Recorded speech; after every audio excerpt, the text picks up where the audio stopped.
I was in another city for a business meeting, staying in a quiet hotel room after a long day. I missed my wife, so I decided to video call her before going to sleep. When she answered, she looked beautiful but seemed slightly distracted, glancing around as if nervous about something. I didn't think much of it at first. Maybe she was just tired like me. We talked casually about how our days went, and she smiled, though it felt forced. After a few minutes, I noticed she kept adjusting the camera angle. Sometimes it pointed at her face, then suddenly down toward the couch or the wall. I asked if everything was okay, and she said, "Yeah, just the internet's lagging a bit." Her tone didn't convince me, but I didn't want to sound paranoid. I tried to keep the conversation light, talking about the clients I met and how I couldn't wait to get back home. Then, in the middle of our call, she suddenly stood up and said, "Hold on, I'll be right back." She placed her phone on the table, the camera still on. The screen now showed part of our living room. I could hear faint sounds, footsteps, maybe another voice. I turned up the volume slightly, my heart starting to race. For a few seconds, everything was silent except the faint hum of the ceiling fan. Then I heard it, a man's voice, quiet but unmistakable. My stomach twisted. I froze, staring at the phone, praying I was imagining it. I wanted to believe it was the TV, but she never left it on during our calls. "Who was that?" I whispered to myself. The voice spoke again, something about being quick, and he's still on the call.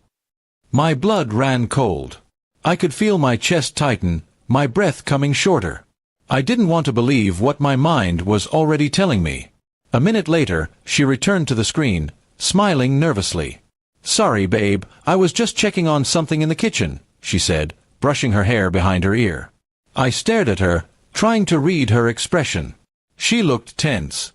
"Who were you talking to?" I asked quietly. Her eyes widened for a split second before she forced another smile. "No one, why?" I didn't answer. I just looked at her, searching her face for honesty. She avoided my gaze and started rambling about how tired she was. That's when I noticed something, a shadow moving behind her for just a second, like someone passing by the hallway. My heart dropped completely. "Who's there?" I demanded. She froze, her smile fading. "What do you mean?" she said, pretending not to understand. I leaned closer to the screen. "Don't play with me." I saw someone move. Her breathing changed. She glanced over her shoulder quickly, then back at the camera. After a few moments of silence, she sighed heavily. "You're imagining things, honey," she whispered, her voice trembling slightly. But her eyes gave her away. She was scared, not of me, but of being caught. I didn't yell. I didn't accuse her. I simply ended the call. That night, I couldn't sleep.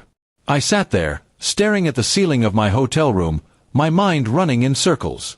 Every sound I heard through that call replayed in my head. I didn't want to jump to conclusions, but the evidence was too strong to ignore. The next morning, I took the first flight home without telling her. When I reached the house, I noticed a car I didn't recognize parked 2 streets down. My hands shook as I unlocked the door quietly. Inside, everything looked normal, too normal. The living room was spotless, and she was sitting on the couch, pretending to scroll through her phone. When she saw me, her face went pale. "You're back early," she said softly. I looked around. "Who was here last night?" I asked. She stuttered, denying anything immediately. But as I spoke, her phone buzzed on the table, a message from someone named Mark. The preview read, "Did he suspect anything?" The silence that followed was heavier than any words. She tried to explain, but the damage was done. I walked away from her, realizing the woman I trusted most had turned my love into a lie. In the days that followed, she begged me to talk, to listen, to forgive. But I couldn't forget the sound of that man's voice or the fear in her eyes when I confronted her. Some things, once broken, can't be repaired. I filed for separation soon after. I didn't shout, didn't curse, I just walked away. The video call that night showed me everything I needed to know without her saying a single word.